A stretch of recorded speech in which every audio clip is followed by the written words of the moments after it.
Salut à toi, moi c'est Luis depuis le Japon, bienvenue dans cette nouvelle capsule de comment dans R. Aujourd'hui, je te montre 3 packages très puissants pour pouvoir faire de la statistique descriptive avec R. Alors si tu es prêt, attrape ton clavier et rentrons dans le studio. Pour travailler aujourd'hui, on va utiliser la base Cars qui est déjà intégrée à notre logiciel. Donc on peut regarder rapidement, on peut regarder Cars. Voilà, donc la dimension, je crois que c'est 50, voilà, 50 observations et donc 2 variables. 50 observations et 2 variables. Et on peut aussi regarder sa structure, c'est des variables qui sont numériques, on le sait déjà. Donc des variables, un data frame, des variables numériques. On va utiliser cela. Donc je vais attacher rapidement. Je vais attacher Cars. Et on va avancer avec. Alors, avant de rentrer dans le vif du sujet, je vais te montrer rapidement 2 petites commandes, je dirais. 5num, je vais te faire speed. Donc, 5num, 5number te renvoie à 5 nombres. Le premier, le minimum, le premier quartile, le deuxième quartile, le troisième quartile et le maximum. Bon, voilà, c'est une commande qui n'est pas très utile quand tu es débutant. Quand tu es déjà expérimenté, tu sais de quoi ce que tu cherches, ça peut être utile. Mais quand on est débutant, c'est pas utile dans la mesure où, premièrement, ça ne te dit pas ce que ces nombres-là veulent dire. Il te renvoie juste un nombre. Et puis, deuxièmement, il ne travaille pas avec une base de données. Il prend qu'une variable et il fait ce calcul-là pour ça. Donc, pour pallier à cela, on peut utiliser Summary qui fait un travail relativement bien. On peut faire Summary Cars. Voilà, donc quand je fais Summary Cars, là on a les 2 variables qu'il y a dans notre modèle. S'il y en avait n, ça fait sortir les n.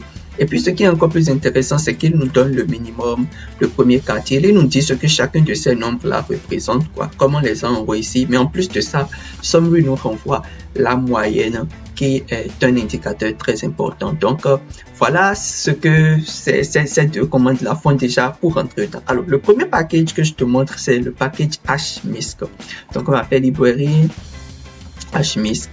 Et puis, on va appeler hmisc. Et puis, dans hmisc, il y a la superbe commande describe qui est très intéressante. Donc, voilà, donc lorsqu'on fait describe, voici ce que describe nous renvoie. Il nous renvoie d'abord le nom de la base qu'on est en train d'utiliser, c'est très important. Et puis il nous fait déjà il nous donne la dimension, donc 2 variables, 50 observations.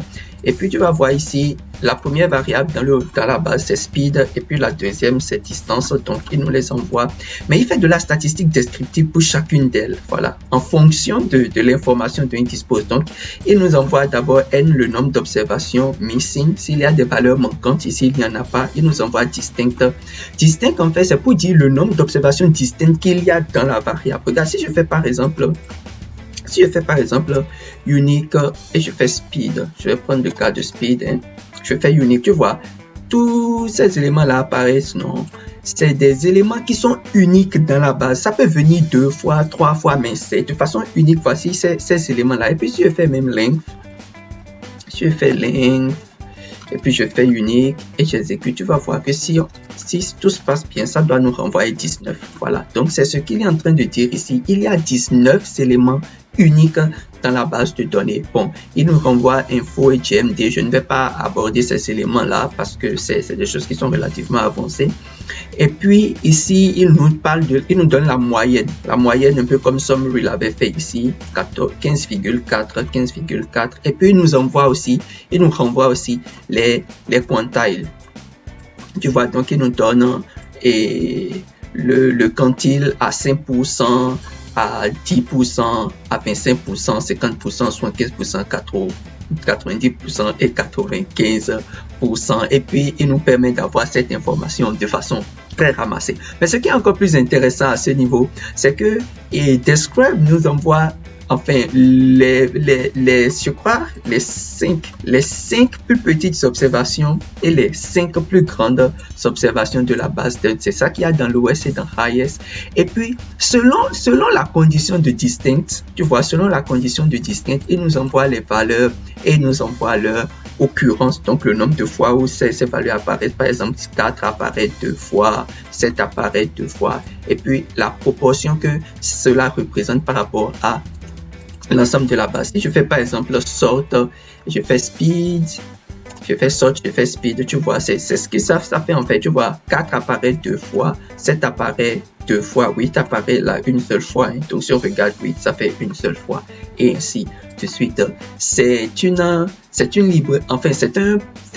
commande qui nous permet vraiment d'aller très vite, hein, de pouvoir avoir beaucoup d'informations. Et c'est pareil qu'il fait pour distance ici. Tu vois, par exemple, au niveau de distance, distinct, ça fait 35, c'est beaucoup. C'est pour ça qu'il n'a pas pu faire ce travail de statistique descriptive, je dirais, comment il va dire, de décomptage, là, il n'a pas pu le faire ici, mais il nous renvoie quand même les valeurs minimales et les 5 valeurs maximales, et ainsi de suite.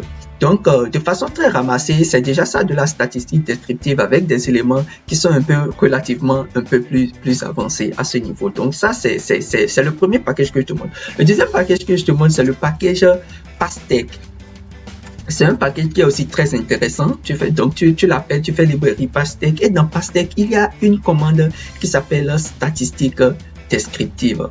Bon, en fait, ça fait stat desk, hein, mais c'est statistique descriptive.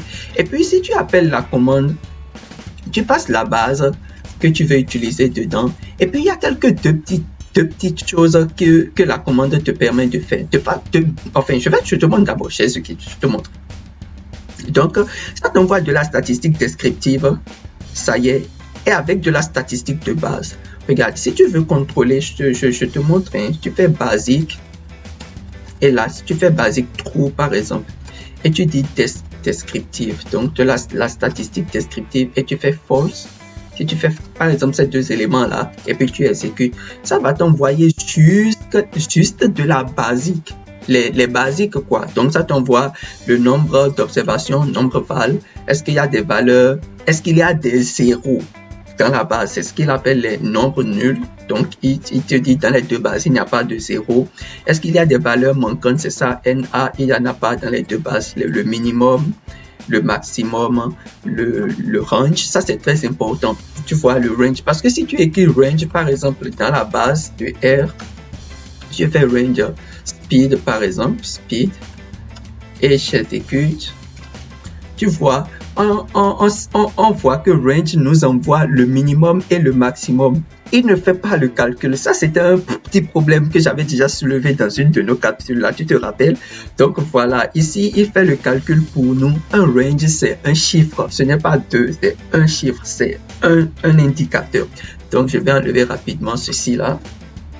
Et puis, donc, il nous envoie cela. Maintenant, si je fais descriptive égale à true, égale à vrai, et j'exécute, voilà. Donc, c'est en plus de ces éléments de base là, la somme, il nous envoie la statistique descriptive, donc la médiane, il nous envoie la moyenne, il nous envoie le standard error de la moyenne. Tu vois, quand par exemple tu fais plusieurs échantillonnages, on parle de la distribution de la moyenne, n'est-ce pas? Et on sait que cette distribution de la moyenne là, elle a deux paramètres, c'est la moyenne de la population même et l'écart type qui est un peu plus petite que celle de la population. On fait sigma sur la racine carrée de n, n'est-ce pas? C'est ce sigma sur la racine carrée de n là qui nous renvoie ici, hein. C'est ça, hein, l'écart type de la moyenne.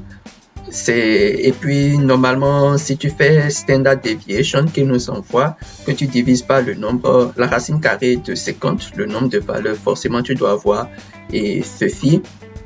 Il nous donne aussi l'intervalle de confiance. Donc cet écart type là, si tu multiplies par 1,96 ou bien par 2, normalement ça doit te donner ceci, la variance, et puis il nous donne le coefficient de variation aussi. Donc tous ces éléments là, il nous les renvoie de façon très propre. On est d'accord? Mais ce qui est plus intéressant ici, c'est qu'on peut faire de l'analyse en utilisant norme. Si tu fais norme égale à true, il t'envoie encore plus d'informations. Voilà. Donc, au-delà même du coefficient de variation, il va t'envoyer le skewness, il t'envoie enfin la significativité du skewness, le kurtosis, la significativité du kurtosis, et il te fait un test de normalité, quoi. Il te fait le test de Shapiro, le test de Shapiro-Wilks. Donc, si tu fais par exemple le Shapiro et tu fais speed, si tu fais voilà, le test de Shapiro-Wilks, de normalité de Shapiro-Wilks, tu vas voir que par exemple pour speed, on a 0,97 et puis la p-value c'est 0,45, c'est ce qu'il nous renvoie ici. Donc il nous fait ce test de normalité là quand tu lui ajoutes norme et ça te renvoie de l'information beaucoup plus complète. Maintenant, il y a aussi un petit truc que StatDesk fait, c'est que tu peux changer la probabilité, quoi. Par défaut, ça fait 0,95. C'est ça, 0,95, mais tu peux changer ça comme tu veux. Donc, notre alpha, par défaut, c'est 0,05. Donc, tu peux prendre ça, c'est pas un 0,90, changer pas comme tu le veux, et puis tu exécutes. Dans ce cas, apparemment, ça ne change pas beaucoup, hein. Et ainsi de suite. Donc, tu as cette possibilité superbe là avec Stat Descriptive qui te permet d'avoir ces éléments-là et puis de faire des choses plus avancées. Est-ce que ça peut aller là? Bon, je vais te montrer quelque chose un peu plus intéressant, je dirais, c'est la librairie PsyH. Voilà. La librairie PsyH. Bon, déjà, tu vas remarquer que il y a un petit problème déjà avec le package HMISC, hein. Il y a un petit problème avec Describe. Bon, c'est pas grave. De toute façon, je te montre et je vais te montrer comment tout ceci est en train de vouloir dire. Donc, dans la librairie PsyH, là, je dis PsyH, c'est pas, je l'appelle comme ça, cette librairie là, PsyH. Et si je prononce mal, dis-moi la prononciation dans les commentaires. On utilise aussi la commande describe.